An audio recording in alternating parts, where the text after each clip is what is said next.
pessoal. Eu sou a professora Marcela Monteiro, da Universidade Federal Rural da Amazônia.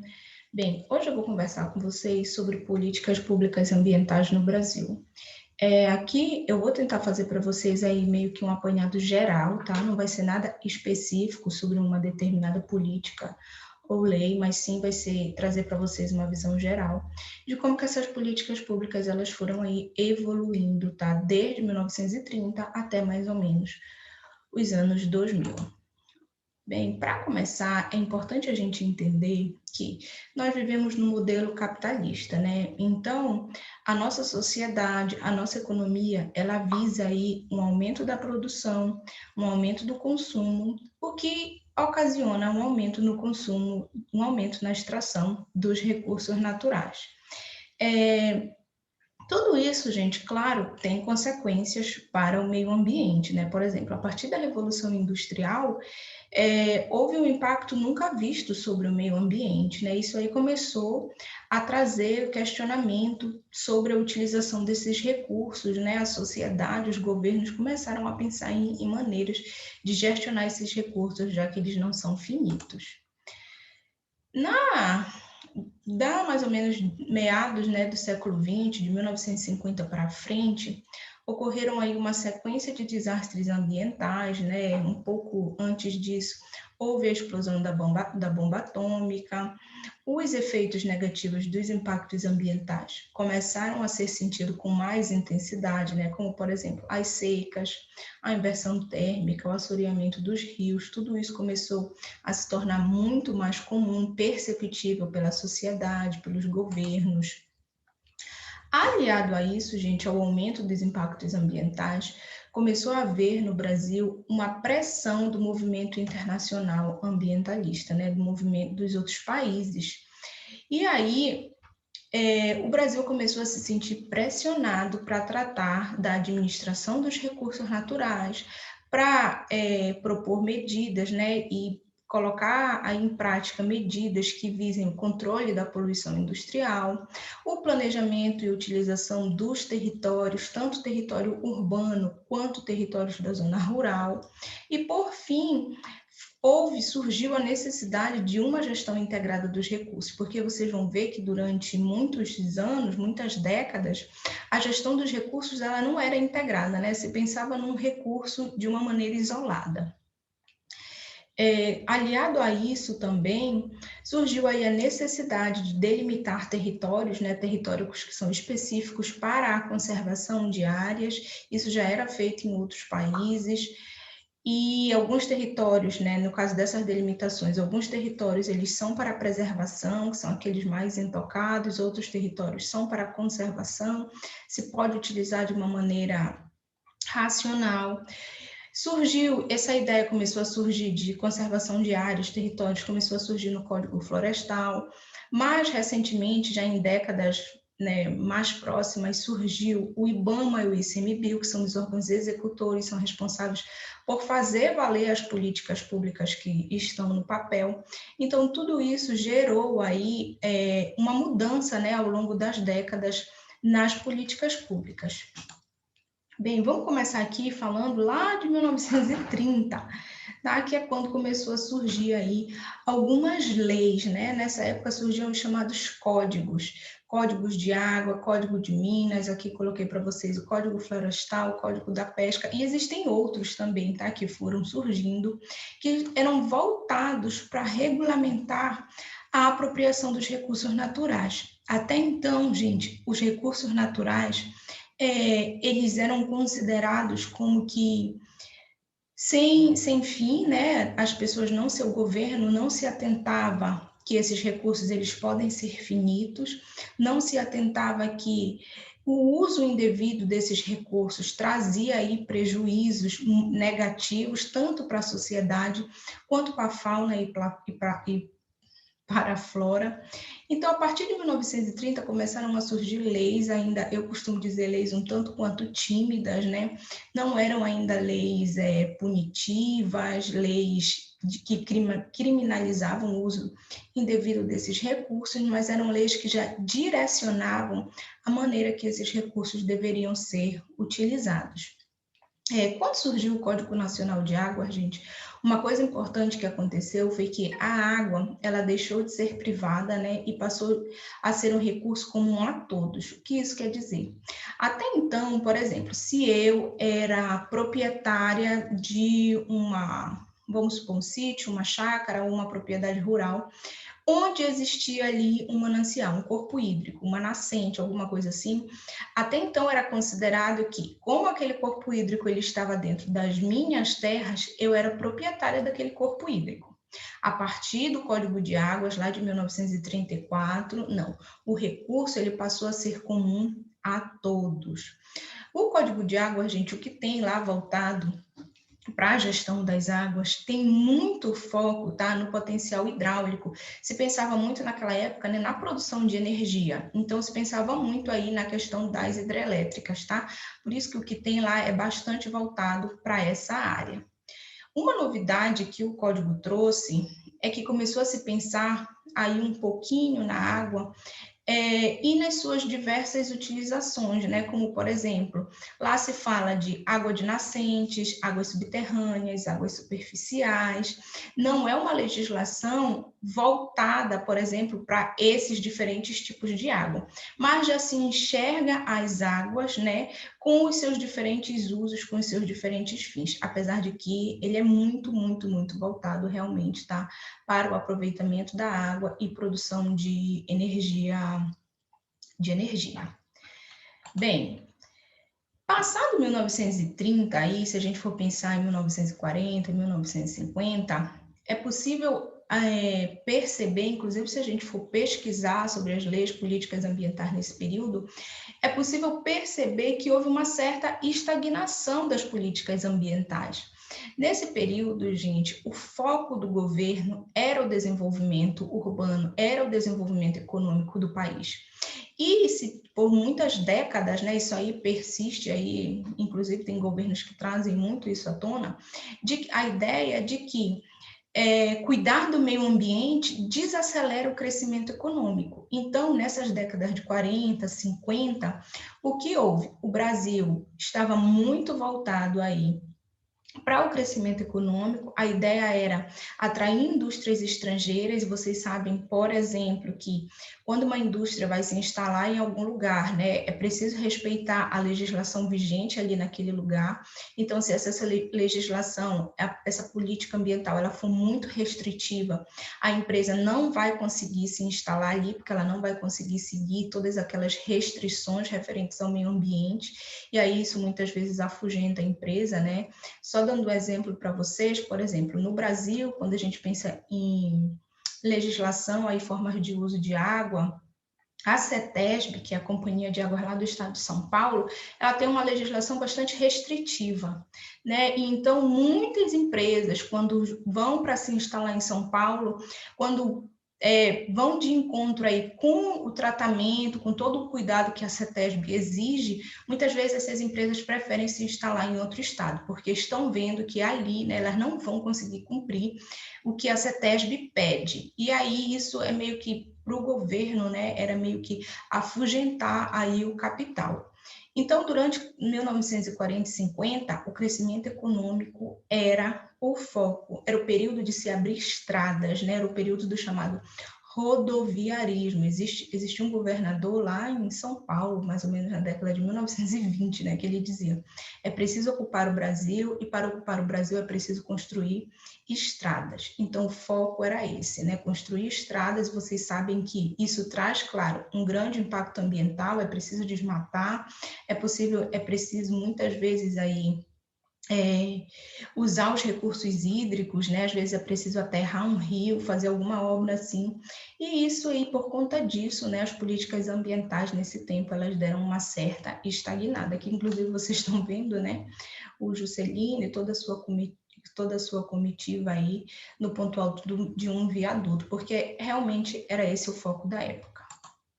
Bem, lá já para a década de 60, quando as políticas ambientais começaram de novo a ressurgir, a gente tem lá em 1965 o novo Código Florestal Brasileiro. Já existia um código de 1930 30 e alguma coisa, ou talvez 40, não vou me lembrar ao certo a data, mas em 1965 vem um novo código.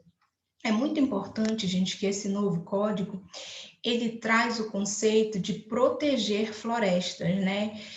Traz o conceito das áreas de preservação permanente, que a gente conhece hoje como as APPs, tá? Então, foi um grande marco, ainda que não fosse tão refinado quanto é hoje, porque já sofreu alterações, foi um grande marco, tá? Na política ambiental brasileira, a ideia de proteger áreas de maneira permanente.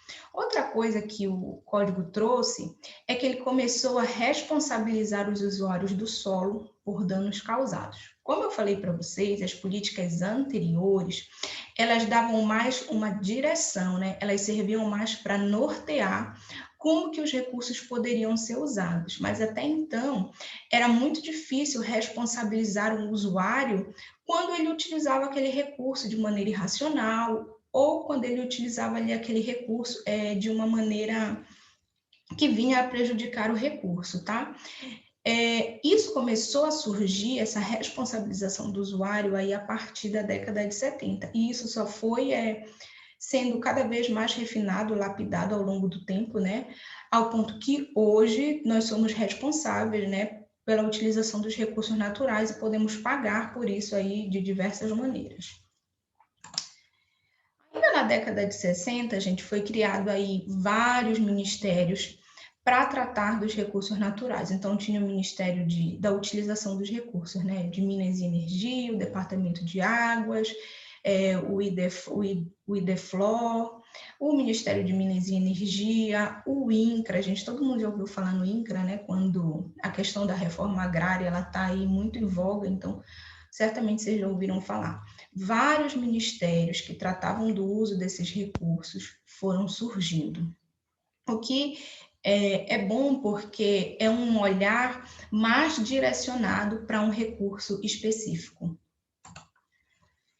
Já em 1970, gente, como eu falei para vocês, né, lá desde 1940, 1950, a ideia era o desenvolvimento, né? A ideia era atrair empresas, capital estrangeiro.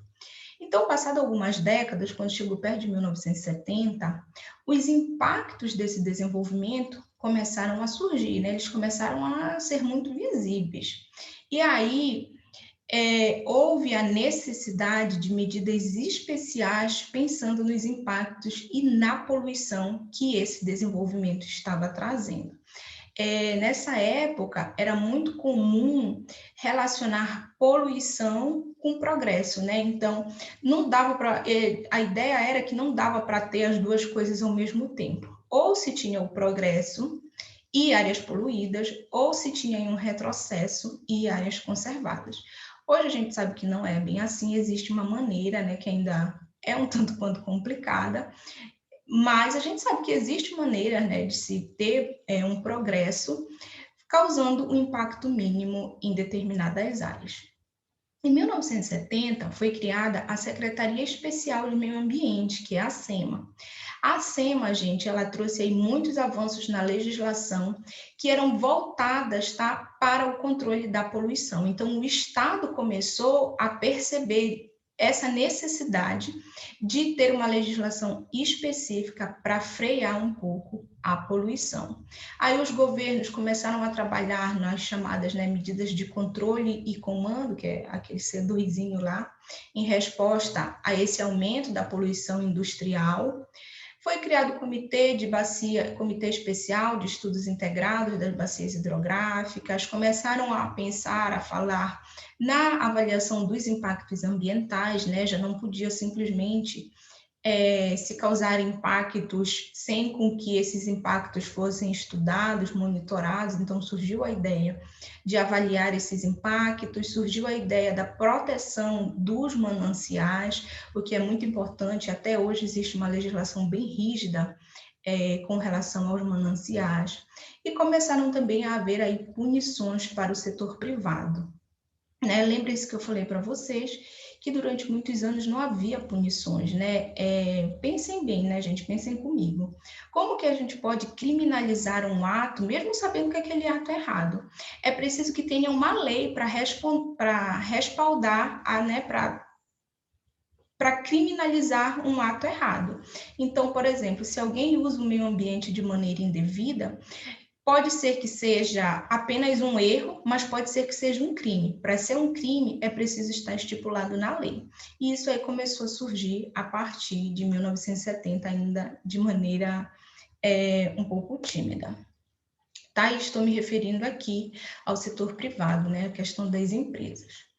Ainda em 1970, gente, houve uma preocupação com o crescimento não planejado do espaço urbano. Por quê? A população migrava, né, da zona rural para as cidades, então as cidades elas iam crescendo de maneira não planejada, e isso, claro, começou aí a causar, né, alguns problemas ambientais.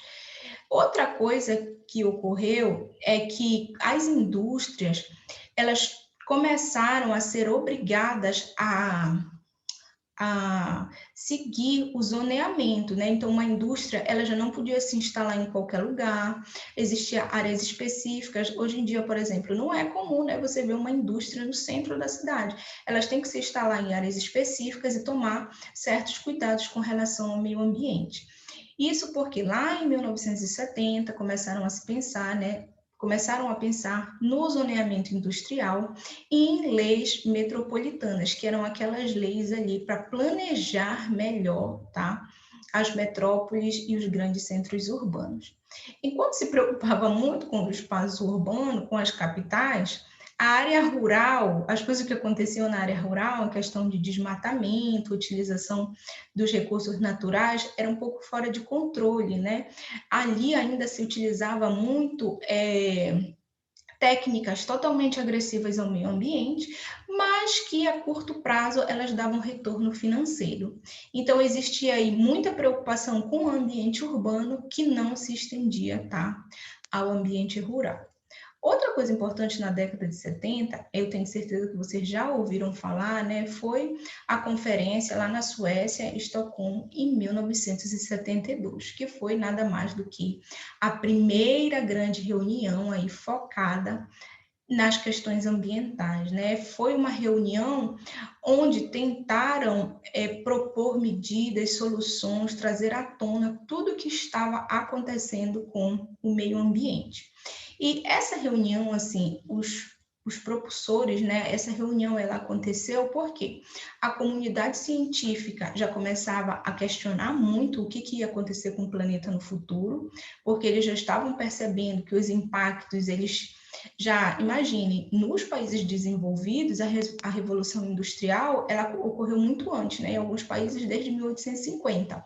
Aqui a gente já está falando de 1970. Então, os cientistas, eles já se apercebiam do fato de que, se continuasse no mesmo ritmo, sem pensar na conservação, preservação do meio ambiente, uma hora os recursos naturais, eles iam se exaurir e o meio ambiente ia ficar totalmente afetado, poderia chegar num ponto irreversível. Outra coisa que também foi muito propulsora para essa reunião foi a questão dos desastres ambientais que vinham ocorrendo aí em larga escala, né, e apareciam na mídia. O crescimento desenfreado também da economia das cidades, como eu falei para vocês, que ocorria sem nenhum planejamento, e além de problemas ambientais que começavam a ser sentidos pela população, como, por exemplo, a questão da chuva ácida, a poluição dos mares, né, a questão de excesso de mercúrio em alguns mares.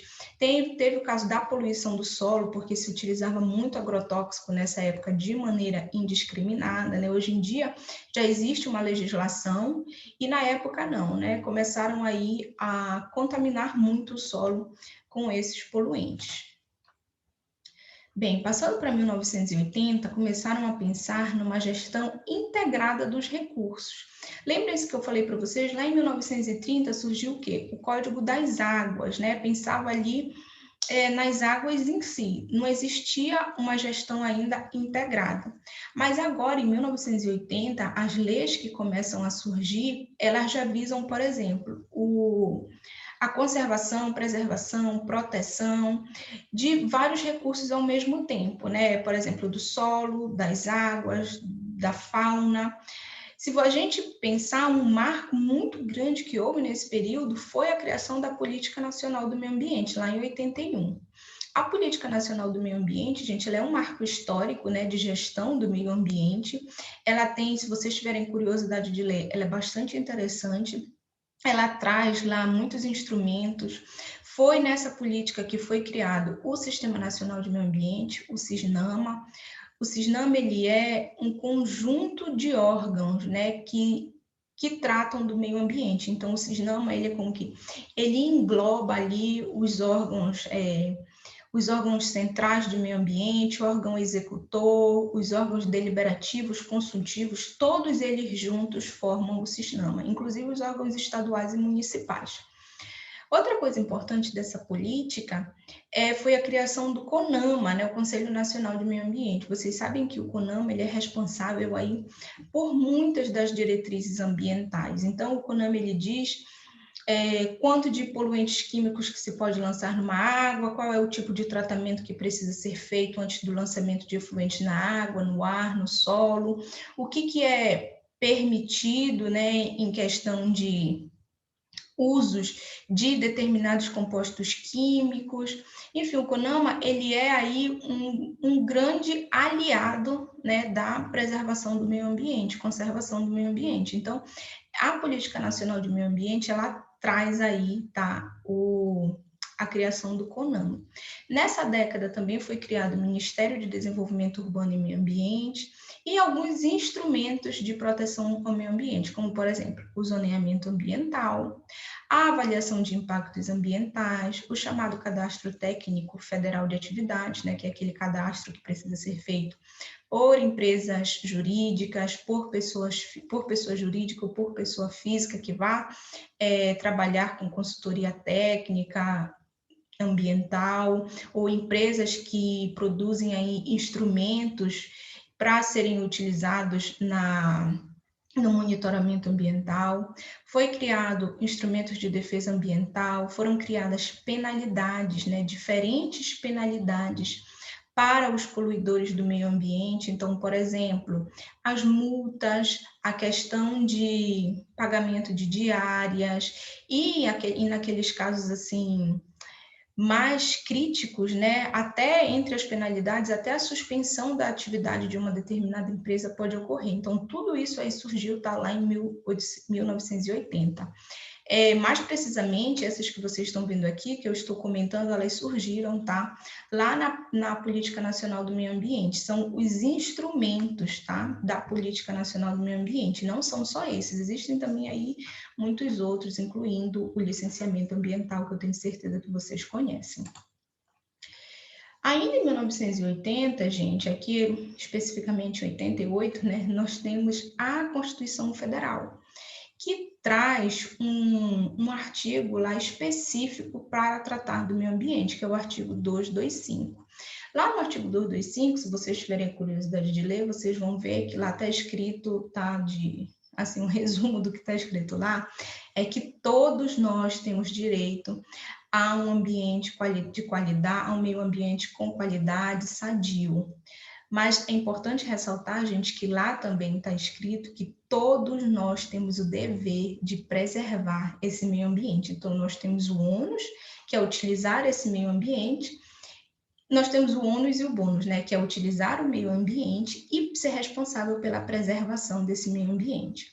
Aí, em 1980, se instituiu, nessa década, o plano diretor, né, obrigatório, ele passou a ser obrigatório para as cidades com mais de 20 mil habitantes,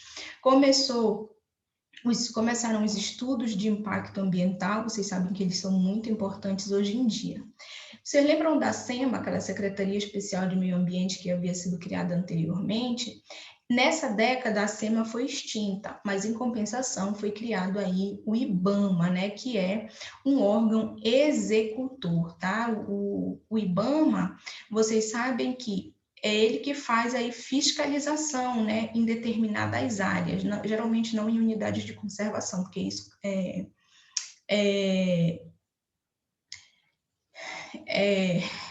competência do ICMBio, né? Mas o IBAMA, ele faz aí fiscalização de muitas áreas, o IBAMA emite as licenças ambientais, e isso é resultado aí dessas políticas, tá? Da década de 80. Além disso, gente, uma coisa super importante nessa década é o fortalecimento dos órgãos estaduais, dos órgãos municipais, órgãos da União. Por que isso aconteceu? Porque lá na Política Nacional de Meio Ambiente, que eu falei para vocês anteriormente, a 6.938 de 81, um dos pontos que tem lá é justamente essa descentralização no que diz respeito à gestão do meio ambiente. Então, anteriormente, as coisas, os problemas ambientais, as questões ambientais, elas eram resolvidas sempre por Brasília.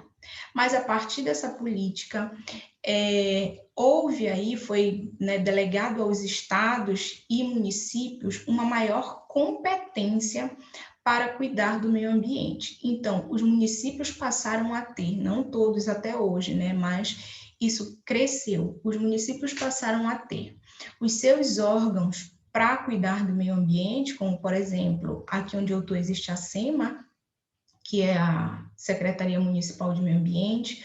Os estados passaram a ter também os órgãos específicos, né? Se vocês estão me assistindo aqui do estado do Pará, eu acredito que todo mundo esteja aqui. A gente tem a SEMAS, que é a Secretaria Estadual de Meio Ambiente e Sustentabilidade, e além desses órgãos, né, gente, existem muitos outros órgãos aí, órgãos menores, para tratar do meio ambiente, principalmente aí em alguns municípios, tá? E isso nada mais é do que resultado dessa descentralização que veio lá da Política Nacional do Meio Ambiente. Década de 80, a gente também foi marcada, né, pelo relatório, que foi o resultado de uma conferência, que foi, desculpa, o resultado de uma série de questionamentos, de observações feitas lá pela primeira-ministra da Noruega, que criou esse relatório que é chamado Nosso Futuro Comum. Esse relatório, gente, é o seguinte, ele traz aí muito forte a ideia do desenvolvimento sustentável. Não é a primeira vez que se fala do desenvolvimento sustentável, né? Tem outros autores desde lá da década de 70 que já trazem aí o tema em voga. Porém, o termo ele foi amplamente conhecido e difundido no meio acadêmico e, né, até mesmo para a sociedade a partir desse relatório. A autora do relatório, ela era a primeira-ministra da Noruega, ela já tinha sido ministra do meio ambiente, então ela estava aí, né, muito familiarizada com a questão ambiental. O relatório traz em si alguns pontos que eu vou colocar aqui para vocês, como, por exemplo, né, a questão da proteção da biodiversidade, da conservação da biodiversidade, traz muito a questão socioambiental, né? O meio ambiente, ele começa a ser visto não só como o recurso natural propriamente dito, mas entra também aí a questão social. Se a gente for pegar um dos conceitos de meio ambiente, existe vários, mas um dos conceitos, ele engloba, tá? A questão social, a questão cultural, e esse relatório traz um pouco disso, não trata o meio ambiente só por meio ambiente em si, só por recursos naturais em si, mas pensa também na questão social. Traz aí a questão de boas práticas ambientais, como, por exemplo, a reciclagem, a necessidade de produzir materiais ecológicos, traz alguns problemas que são ocasionados por empresas que estão se desenvolvendo muito. Então, assim, esse relatório ele foi considerado um marco, tá, para o desenvolvimento sustentável. Já na década de 90, tem aí algumas coisas que provavelmente também, né, eu acho que vocês lembram, já ouviram falar. Uma delas, gente, foi o protocolo de Kyoto, né, que é aquele protocolo para amenizar o impacto dos problemas ambientais que vem sendo causado pelo desenvolvimento em alguns países, principalmente pelo desenvolvimento industrial, que já chegou aí num ponto de que o resultado disso, né, ele é muito visível, o meio ambiente já se encontra bastante afetado. Teve também, em 1992, a Eco 92, vocês também podem ter ouvido aí como Rio 92, que foi a Conferência das Nações Unidas para o Meio Ambiente, lá no Rio de Janeiro. Houveram as conferências focadas, né, no clima, na biodiversidade, a Agenda 21, que vocês conhecem, né, muito importante até hoje, dentre outras coisas, outros eventos aí específicos focados, tá, na preservação, na criação de políticas públicas para o meio ambiente. Nessa época também, gente, houve aí uma ampla divulgação do chamado desenvolvimento sustentável, né, que já havia sido tratado desde lá 1987, ainda anteriormente, né, desde a década de 70, por alguns autores. Nos anos 2000, gente, vamos pensar uma coisa, né? Eu estou falando para vocês de políticas públicas desde 1930. Então, nos anos 2000, começou a haver aí uma avaliação do que já tinha sido feito nas décadas passadas, né, desses acordos, como, por exemplo, o Protocolo de Quioto. Vocês sabem que o Protocolo de Quioto, ele trouxe muito a questão do carbono, né, da emissão do carbono. O Brasil assinou o Protocolo de Quioto, na época os Estados Unidos não quis assinar. Isso gerou uma grande repercussão na mídia. Então, assim, tudo isso que já havia sido feito, que estava sendo discutido, começou a ser avaliado, na intenção, né, de entender o que de fato havia funcionado, tinha trazido resultados positivos e o que não havia funcionado. Alguns desses convênios, algumas dessas coisas que haviam funcionado, claro, são sempre propostas melhorias, coisas que não haviam funcionado aí, estão sempre pensando em novas maneiras, né, em novos jeitos de fazer com que alguns recursos ambientais, para que a preservação deles de fato ocorra, ou a conservação. Estão tentando buscar isso até hoje, né? Um consenso na avaliação das condições ambientais e sociais, tentando entender quais são as prioridades para as ações do futuro. Uma coisa muito importante, gente, nos anos 2000, que eu falei para vocês até lá desde 1990, né, começou a surgir, é que o meio ambiente, quando a gente vai ler aí os acordos, né, os novos acordos, as novas políticas públicas, o meio ambiente ele está sempre agora sendo visto não só como recursos naturais em si, mas aí entra a questão da pobreza, da desigualdade social, a questão da sociedade de consumo, né, que a gente vive, onde a gente é sempre inclinado a consumir mais e mais, e isso, claro, exige uma maior produção, um maior consumo de recursos naturais.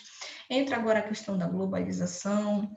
Então, assim, nos anos 2000 foi muito aquele momento de olhar para o que já havia sido feito e fazer aí uma análise do que de fato funcionou e o que podia ser melhorado. Inclusive, alguns trabalhos trazem que, no caso do Brasil, né, houve um certo retrocesso nas políticas ambientais, tá? Por conta de que muitas políticas ambientais já haviam sido criadas, porém, os resultados que elas vinham trazendo não era ainda aquele resultado esperado.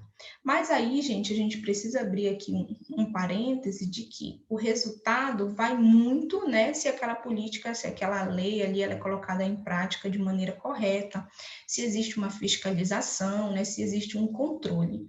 E no caso do Brasil, acredito que a falta está justamente aí, nessa questão de fiscalização e controle, porque nós temos boas políticas ambientais, né, o que tem no papel é muito bem elaborado.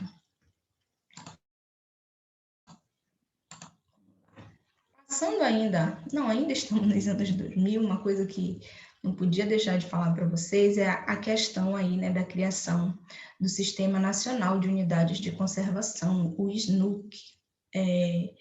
Esse SNUC, gente, ele visa fortalecimento e aparelhamento do Estado, a participação e a influência, né, de diferentes segmentos da sociedade civil, do contexto internacional, visa a criação, proteção aí de algumas áreas específicas, né, as áreas de preservação, áreas protegidas, e também traz aí aquela ideia dos diferentes usos para diferentes tipos de terra, né? Então, algumas áreas elas são para serem conservadas, né? E quando eu falo conservadas, eu me refiro aí ao uso racional dessas áreas, né? Pode ser um uso, por exemplo, para o extrativismo, como no caso das resexes. Outras áreas têm um uso aí muito direcionado para o turismo, né? Um turismo ecológico. Algumas áreas são muito direcionadas para a questão da pesquisa científica.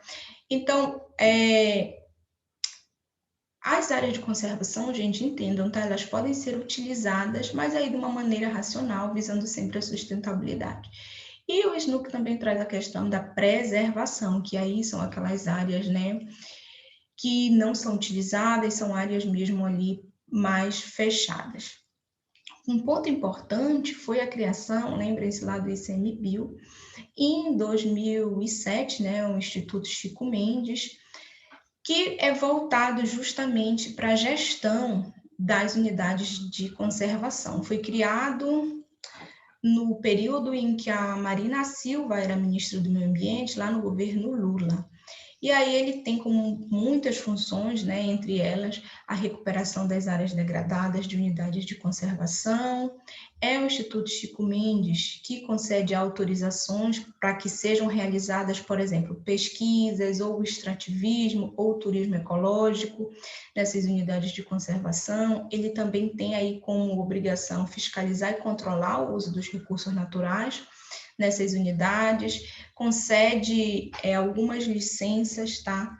E dá permissão para que algumas atividades sejam realizadas nas unidades de conservação. Bem, gente, o que eu tinha para falar para vocês nessa aula encerra por aqui. Como eu falei para vocês, eu só queria trazer aí um aspecto geral das políticas públicas que foram criadas no Brasil, tá? Não, a ideia aqui não é trazer nenhuma política pública específica, mas é só para vocês verem aí como que isso foi mudando nas últimas décadas. Eu espero que vocês tenham desfrutado da aula. Qualquer coisa, vocês podem entrar em contato comigo lá pelos nossos canais de comunicação. Um abraço.